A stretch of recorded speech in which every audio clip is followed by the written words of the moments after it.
చామంతి, శ్యామల ఇద్దరూ ఒక గుడి బయట ఫుట్‌పాత్‌పై పడుకొని నిద్రపోతూ ఉంటారు.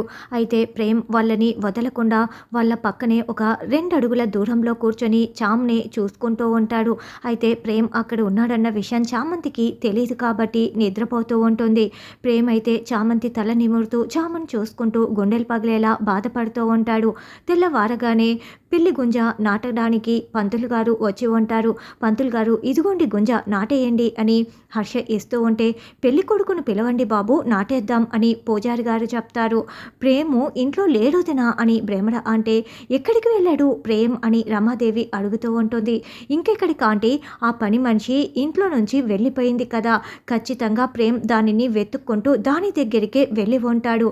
ఒకవేళ అదే కనుక నిజమైతే ఈ రోజే మా పెళ్లి ఆగిపోవాలి, ఈ రోజే మా పెళ్లి ఆగిపోవాల్సిందే ఆంటీ అని నిషా చెప్తుంటే రమాదేవి షాకింగ్గా వింటూ ఉంటుంది. హర్ష టెన్షన్ పడుతూ ఉంటాడు. నేనే కదా ప్రేమ్ని పంపించింది, ప్రేమ్ ఇంకా రాలేదేంటి అని అనుకుంటూ ఉంటాడు. ఇక్కడేమో ప్రేమ్ చామంతి తల నిమురుతున్నట్లు చూపిస్తూ ఉంటారు.